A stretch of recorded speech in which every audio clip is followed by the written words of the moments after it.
ನಮಸ್ತೆ, ನಮ್ಮ ಕುಟುಂಬ ವ್ಲಾಗ್ಸ್ಗೆ ತಮ್ಮೆಲ್ಲರಿಗೂ ಸ್ವಾಗತ. ನಾನು ನಿಮ್ಮ ಪ್ರೀತಿಯ ಕನ್ನಡತಿ ಭಾಗ್ಯ.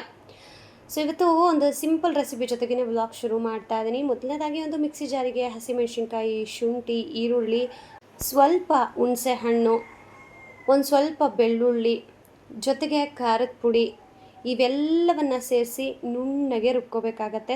ತರಿಯಾಗೂ ರುಬ್ಕೋಬೋದು, ಬಟ್ ಈ ಒಂದು ಗ್ರೇವಿಗೆ ನೀವು ಎಷ್ಟು ನುಣ್ಣಾಗಿ ಪೇಸ್ಟ್ ಮಾಡ್ಕೋತೀರೋ ಅಷ್ಟು ಒಳ್ಳೆಯದು. ಆ್ಯಂಡ್ ಇವಾಗಲೇ ರುಚಿಗೆ ತಕ್ಕಷ್ಟು ಉಪ್ಪನ್ನು ಸಹ ಹಾಕ್ಕೊಂಡು ಸ್ವಲ್ಪ ನೀರನ್ನು ಆ್ಯಡ್ ಮಾಡಿಕೊಂಡು ನುಣ್ಣಗೆ ಪೇಸ್ಟ್ ಮಾಡ್ಕೊಳ್ಳಿ. ಈಗ ಒಂದು ಕಡಾಯಿಗೆ ಒಂದು ಸ್ವಲ್ಪ ಎಣ್ಣೆ ಹಾಕಿದ್ದೀನಿ. ಎಣ್ಣೆ ಸ್ವಲ್ಪ ಬಿಸಿ ಆದಮೇಲೆ ನಾವು ಸಣ್ಣದಾಗಿ ಹೆಚ್ಕೊಂಡಿರುವಂತಹ ಮೆಂತ್ಯ ಸೊಪ್ಪನ್ನು ಹಾಕ್ಕೋತಾ ಇದ್ದೀನಿ. ಸೊ ಇವಾಗ ನಿಮಗೆ ಗೊತ್ತಾಗಿರ್ಬೋದು ನಾನು ಮಾಡ್ತಾ ಇರೋದು ಮೆಂತ್ಯ ಸೊಪ್ಪಿಂದ ಒಂದು ರೆಸಿಪಿ ಅಂತ ಹೇಳಿ. ಖಂಡಿತವಾಗ್ಲೂ ನಿಮ್ಮ ಮನೇಲಿ ಮಕ್ಕಳು ಅಯ್ಯೋ ಸೊಪ್ಪ ನಾನು ತಿನ್ನಲ್ಲಮ್ಮ ಅಂತ ಅನ್ನೋರಿಗೆ ಈ ರೆಸಿಪಿನ ಖಂಡಿತವಾಗ್ಲೂ ಒಂದು ಸಾರಿ ಟ್ರೈ ಮಾಡಿ, ಅಮ್ಮ ಸೂಪರಾಗಿದೆ ಅಮ್ಮ ಅಂತ ಹೇಳಿ ಇನ್ನೊಂದು ಸತಿ ಮಾಡು ಅಂತ ನಿಮ್ಮನ್ನು ಕೇಳ್ತಾರೆ. ಸೊ ಫಸ್ಟಿಗೆ ನಾನು ಆಗಲೇ ಹೇಳಿದಾಗ ಎಣ್ಣೆ ಹಾಕಿ ನೀಟಾಗಿ ಆ ಸೊಪ್ಪನ್ನು ನೀರು ಬಿಡೋವರೆಗೂ ನೋಡಿ ಆ ಥರ ನೀರು ಬಿಡಬೇಕು. ಸೊ ಅಷ್ಟು ಚೆನ್ನಾಗಿ ನಾವು ಫ್ರೈಯನ್ನು ಮಾಡ್ಕೋಬೇಕಾಗತ್ತೆ.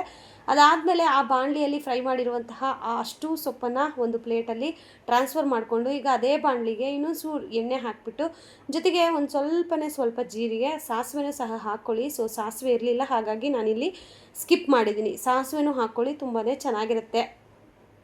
ಸ್ವಲ್ಪ ಜೀರಿಗೆ ಹಾಕಿ, ಸ್ವಲ್ಪ ಉದ್ದಿನಬೇಳೆ, ಒಣಮೆಣ್ಸಿನ್ಕಾಯಿ ಹಾಕಿಬಿಟ್ಟು ಅದನ್ನೂ ಒಂದು 2 ಸರಿ ಚೆನ್ನಾಗಿ ಫ್ರೈ ಮಾಡ್ಕೊಳ್ಳಿ.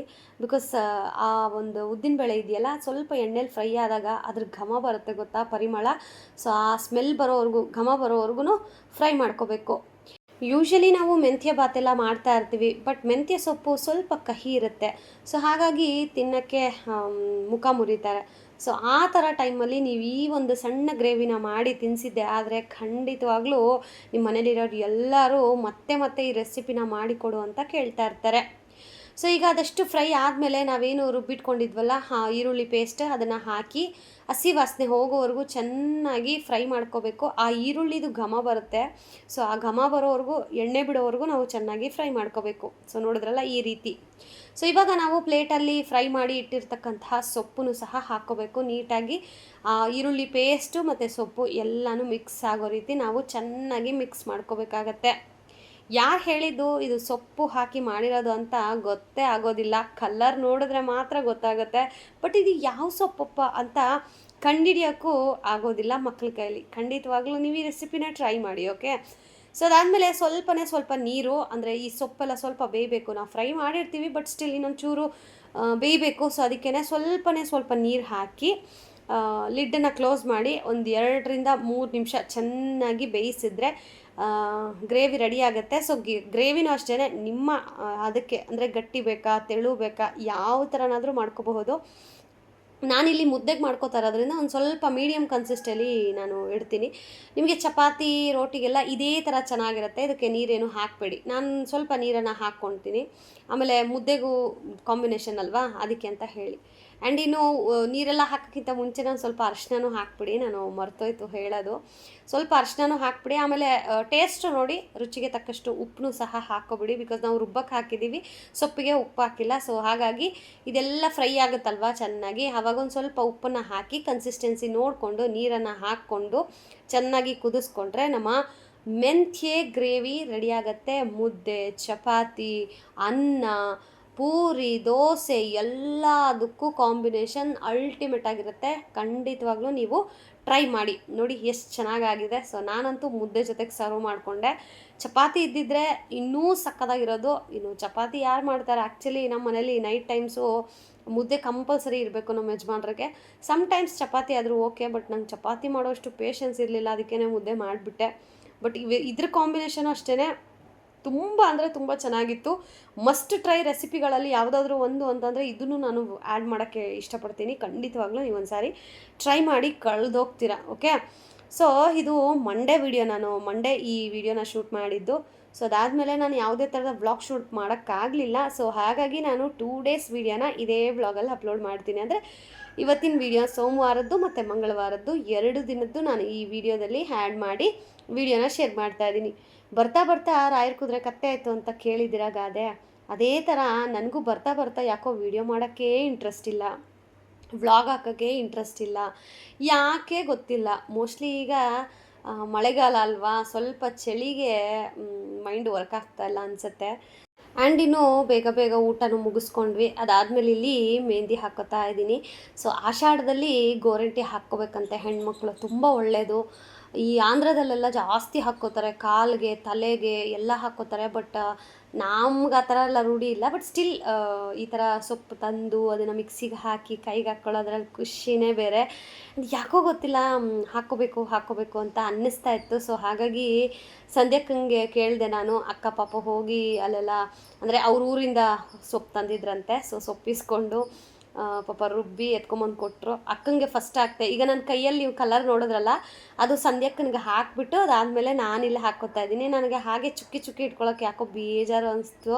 ಅದಕ್ಕೇ ಫಸ್ಟ್ ಕೈಯಲ್ಲಿ ಪೆನ್ ತೊಗೊಂಡು ನೀಟಾಗಿ ಡ್ರಾ ಮಾಡಿಕೊಂಡು ಏನೋ ನನಗೆ ಬಂದಿರೋ ಡ್ರಾಯಿಂಗ್ ಹಾಕ್ಕೋತಾ ಇದ್ದೀನಿ. ಆ್ಯಂಡ್ ನಿಜವಾಗ್ಲೂ ಇನ್ನೂ ಆಷಾಢ ಅಮಾವಾಸ್ಯೆ ಮುಗಿಯೋಕ್ಕೆ ತುಂಬಾ ಟೈಮ್ ಇದೆ.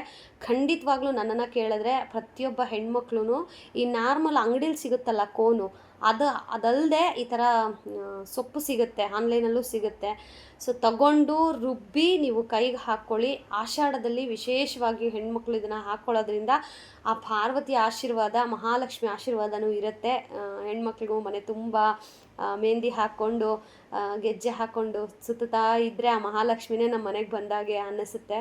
ಬಟ್ ಹೆಣ್ಮಕ್ಳು ಇಲ್ಲದೆ ಇರೋರು ಏನು ಮಾಡೋದು, ನಾವೇ ಹೆಣ್ಮಕ್ಳಲ್ವಾ ಹಾಕ್ಕೊಳ್ಳೋದು. ಸೊ ನೀವೂ ಖಂಡಿತವಾಗ್ಲೂ ಆಷಾಢ ಮುಗಿಯೋಷ್ಟೊತ್ತಿಗೆ ಗೋರಂಟಿನ ಹಾಕ್ಕೊಳ್ಳಿ. ನೋಡೋಣ ನಿಮ್ಮ ಕೈಯಲ್ಲೂ ಕಲರ್ ಬರುತ್ತಾ, ನಿಮ್ಮ ಹಸ್ಬೆಂಡ್ಸ್ ಎಷ್ಟು ಪ್ರೀತಿ ಮಾಡ್ತಾರೆ ಅಂತ. ಸೊ ಫೈನಲಿ ನೋಡಿ ನಾನು ಆ ಮೆಹಂದಿ ಈ ರೀತಿಯಾಗಿ ಹಾಕಿದ್ದೀನಿ. ಆ್ಯಂಡ್ ಹೇಗಾಗಿದೆ ಅಂತ ಹೇಳಿ ನೆಕ್ಸ್ಟ್ ಡೇ ಬೆಳಗ್ಗೆ ನಿಮಗೆ ಶೇರ್ ಮಾಡ್ತೀನಿ. ನೋಡ್ಬೋದು ನೀವಿಲ್ಲಿ ನಾನು ಹಾಕಿದ್ದೇ ಒಂಥರ, ಬಟ್ ಅಲ್ಲಿ ಹಾಕ್ತಾ ಮೈಂಡ್ ಹೆಂಗೆಂಗೋ ಹೋಗಿ ಫೈನಲಿ ಈ ಡಿಸೈನ್ ಕೈ ಮೇಲೆ ಬಂತು. ನೋಡೋಕ್ಕೇನೋ ಚೆನ್ನಾಗಿದೆ, ಬಟ್ ತೊಳೆದ ಮೇಲೆ ಯಾವ ಥರ ಆಗುತ್ತೋ ಲೆಟ್ಸ್ ಸಿ ವಾಟ್ ಹ್ಯಾಪನ್ಸ್ ಅಂತ ಹೇಳಿ. ಆ್ಯಂಡ್ ಇನ್ನು ಮೆಹಂದಿ ಹಾಕಿ ಹೇಗಿದ್ರು ಊಟ ಆಗಿತ್ತಲ್ವ, ಆರಾಮಾಗಿ ಹೋಗಿ ತಾಚಿ ಮಾಡಿ ಇದು ನೆಕ್ಸ್ಟ್ ಡೇ ಮಾರ್ನಿಂಗ್ ಫಸ್ಟ್ ಮಾಡಿದ ಕೆಲಸನೇ ಹೆಂಗಾಗಿದೆ ಅಂತ ಹೇಳಿ ನೋಡ್ತಾ ಇರೋದು. ಆ್ಯಕ್ಚುಲಿ ಎಷ್ಟು ಕಲರ್ ಬಂದಿದೆ ನೋಡಿ. ಆ್ಯಕ್ಚುಲಿ ತೊಳೆದಿರೋದು ಈಗಲೇ ಆಗಿರೋದಕ್ಕೆ ಈ ಕಲರು, ಇನ್ನು ನಾಳೆ ಇನ್ನೂ ಡಾರ್ಕ್ ಆಗುತ್ತೆ ನೋಡಿ. ಟೀ ಮಾಡೋದು ನಾನು, ಇದು ಕುಯ್ಯೋದು ಮಾತ್ರ ನಮ್ಮ ಯಜಮಾನ್ರು. ಯಾರು ಮಾಡೋದು ಮುಖ್ಯ, ಯಾರು ಕೊಡ್ತಾ ಇರೋದು ಮುಖ್ಯ. ಆ್ಯಕ್ಚುಲಿ ಅವರು ಸ್ಕೂಲಿಗೆ ಬಿಡಕ್ಕೆ ಹೋಗಿದ್ರು.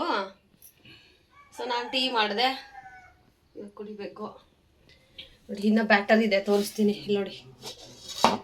ಅಕ್ಕಿ ಹಿಟ್ಟು ಇದನ್ನು ತಟ್ಟಿ ಅಂದರೆ ಊಟಕ್ಕೆ ಮಾಡಬೇಕು. ಪರಿಗೆ ಒಂದು 4 ಮಾಡಿದ್ದೆ, ಅವನಿಗೆ ಲಂಚ್ಗೆ ಬ್ರೇಕ್ಫಾಸ್ಟ್ಗೆಲ್ಲ. ಇದು ಮಿಕ್ಕಿರೋದು ನಮಗೆ ಬ್ರೇಕ್ಫಾಸ್ಟ್ಗೆ. ಫಸ್ಟ್ ಟೀ ಕುಡಿದ್ಬಿಟ್ಟು ಆಮೇಲೆ ಬೇರೆ ಕೆಲಸ. ನಮ್ಮ ಯಜಮಾನ್ರು ಪೂಟಿ ತಂದವ್ರು. ಯಾರಿಗ್ರಿ ಪೂಟಿ? ಪೂಟಿ ಅಲ್ಲದು ಫ್ರೂಟಿ. ಪೂಟಿ ಪ್ರೊನೌನ್ಸಿಯೇಷನ್ ಕರೆಕ್ಟಾಗಿ ಮಾಡಬೇಕು. ಇದೇನಿದೆ? ಪೂಟಿ. ಪೂಟಿ ನಮ್ಮ ಯಜಮಾನ್ರು ನನಗೆ ಪೂಟಿ ತಂದವ್ರು. ಪೂಟಿ ಅಯ್ಯೋ ಹೂವು ತಂದವ್ರು ಗೈಸ್ ನನಗೆ ನಮ್ಮ ಯಜಮಾನ್ರು. ಇಡ್ಕ ಇವತ್ತು ನಮ್ಮ ಮೊದಲನೇ ದಿವಸ, ಅದಕ್ಕೆ ಎಲ್ಲ ಮಲ್ಲಿಗೆ ತರ್ತಾರೆ. ನಾನು ಕನಕಾಂಬರ ತಂದಿದ್ದೆ. ಹಂಗಲ್ಲ, ಈ ಮಾರ ಹುಡುಗಿ ಇದ್ದಾಳಲ್ಲ, ಆ ಹುಡುಗಿ ನಮ್ಮ ಯಜಮಾನ್ರ ಫ್ರೆಂಡು. ಹೋಗಿ ಆ ಹುಡುಗಿ ಹತ್ರ ಇದೇನ್ರಿ ಇದು ಹಿಂಗೆ ಹೋಗಿದ್ದ. ಆಮೇಲೆ ಇದೇನಾ ರೋಜವ್ವ, ಎಷ್ಟು ಮಾಡ್ತಾರಾಗ ನಿನಗೆ ರೋಸ್ ಕೊಡ್ತಾ ಇದ್ನಲ್ಲ. ಅಯ್ಯ ಒಂದು ದಿನಾನು ಕೊಟ್ಟಿಲ್ಲ, ಸುಮ್ಮನೆ ಒಂದು ದಿನಾನೂ ಕೊಟ್ಟಿಲ್ಲ ಫ್ರೆಂಡ್ಸ್. ಒಂದು ದಿನಾನೂ ಒಂದು ಹೂವು ಕೊಟ್ಟಿಲ್ಲ ನಮ್ಮ ಯಜಮಾನ್ರು. ಗಂಟಕ್ಕೆ ಒಳಗಡೆ ಇಕ್ಮಂಗೆ. ಆ್ಯಂಡ್ ನೋಡಿ, ಇದು ಹೇಳಲೇಬೇಕು ನಾನು ನಿಮಗೆ. ಏಯ್ ಜಗನ್ನಾಥ,